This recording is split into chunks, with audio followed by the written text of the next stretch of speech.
Okay, so we just got the first part of the two-part finale of Doctor Who Season 1, The Legend of Ruby Sunday, and I just wanted to come on and give my first impressions of the episode, because obviously there's a very big cliffhanger in this and a lot to talk about, or maybe actually not too much to talk about besides that ending really, but I really wanted to get my first impressions out very quickly. It's going to be very unedited and completely unscripted from me, so we'll see how well this goes, but I just felt like it was worth talking about this in a first impressions video, mostly because obviously there's that big cliffhanger to talk about, but also because I'm not entirely sure how I'm going to approach the review for this episode, or if I do one at all, but I am going to try and do one. I'll talk about that a little bit later on, because basically there's not a whole lot to this episode in terms of like the plot and stuff, in my opinion. This episode is a lot of setup, which kind of makes sense because it's a two-part finale. It's the first episode of a two-part finale, but obviously it'd still be nice for this episode to kind of stand on its own as a story as well. So for me, this is going to be maybe not the best episode on a rewatch, but I will say I did have a really good time watching it for the first time this morning, or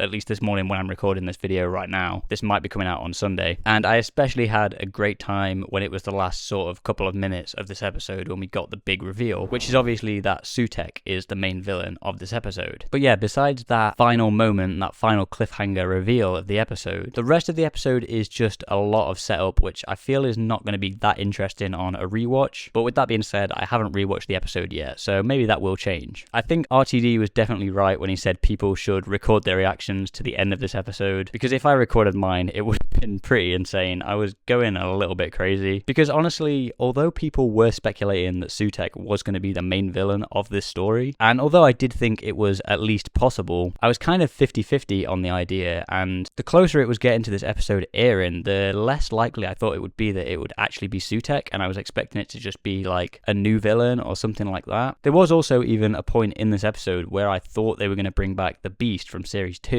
because Carla mentions the Beast at some point, and I guess I'm not too far off because Gabriel Wolf did come back to voice Sutek in this episode, and I assume the next episode, and he also voiced the Beast in Series 2, so it's possible we might get some sort of connection there, or something mentioned in the next episode that links these characters together, because I assume they both come from the same sort of pantheon of gods, and it's also possible it's the same character with it being the same voice actor, but who knows. But yeah, I think that reveal was done really well, and like I said, even though people were speculating this for a while now, I did not expect them to actually do it, so I was still incredibly shocked and I guess surprised when that moment happened, which I didn't expect to be, because number one, I didn't expect it to actually be Sutek, and well, that's kind of it really. I just didn't expect it to actually be the case, so it was still surprising even with all the speculation around Sutek before the episode aired. I think the red herrings of this episode are done really well, because obviously people had already been putting together the different anagrams of S Triad, Susan Triad, all that stuff, speculating that it could have something to do with Susan and the TARDIS, and I like the fact that they just get that out of the way at the start of the episode, because it really shows that Russell is like, yeah, we expected you to figure this out, and so the characters in the episode figure it out immediately as well, and it sort of acts as this red herring with the Doctor thinking that it could be Susan throughout the whole episode and could have something to do with her, which obviously doesn't end up being the case. It ends up being Sutek. I do feel like it is still a bit weird kind of leading us on to think that it was going to be Susan when it wasn't, but at the same time it does work as a red herring and adds to the shock of the final reveal of the episode. But with that being said, I do feel like it's still possible we might get something to do with Susan at the end of the next episode, or at some point in the next episode. It's possible it could have something to do with Ruby, although what I personally think is more likely is with the Doctor having these conversations with Kate about meeting Susan again and seeing Susan again, I feel like that could maybe inspire the Doctor to go and meet Susan Foreman at the end of the next episode, still played by Carol Ann Ford or something like that. But at the same time, it's still entirely possible it could be to do with Ruby, Ruby's mum, Ruby's family, or even like Mrs. Flood, although Mrs. Flood seems like an evil character, so I don't really see that being the case. But I think we might see Carol Ann Ford next episode, with the Doctor going to maybe see her at the end. But yeah, like I said, besides that big reveal at the end, the episode itself is probably going to suffer on rewatch, because it's a lot of setup and I don't think there's really that much there. But that's not to say I didn't enjoy it. I still had a very fun time during all that part of the episode, during the whole episode. It just really comes down to what next week is going to have in stock for us, and if it doesn't stick the landing next week, it could definitely significantly hinder this episode in my eyes, which is part of the reason why I'm not sure how I'm going to approach the review for this episode, because I almost feel like I need to see next week's episode before I can kind of discuss it properly. But I'm going to see what I can do. I'll try and still record a review for this episode, but I'm just letting you know now that this might be it until we get both episodes, because I don't know how I'm going to get on with that review.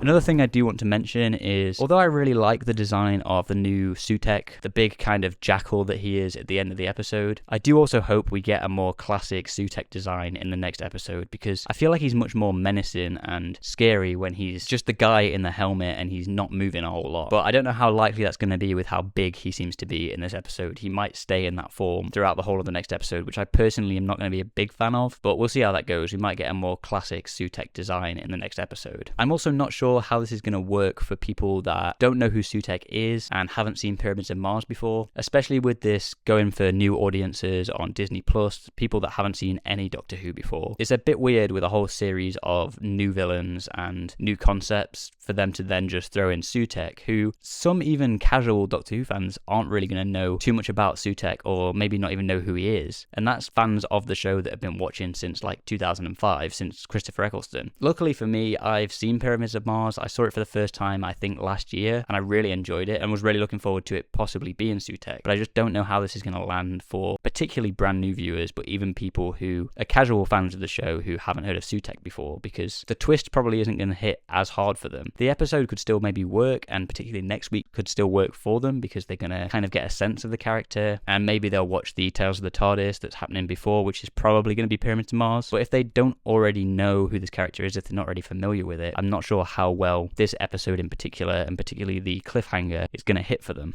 So I'd be interested to see how that pans out. But yeah, let me know what you think about this episode in the comments down below, and hopefully I'll be getting a review of this episode out in the next week. But like I said, I'm not sure how I'm going to approach that, but subscribe just in case, because I'm going to try to do it, and also subscribe for my thoughts on next week's episode when that finally airs. And if you want to see my reviews of Doctor Who Season 1 so far, I'll make sure to have them on screen now.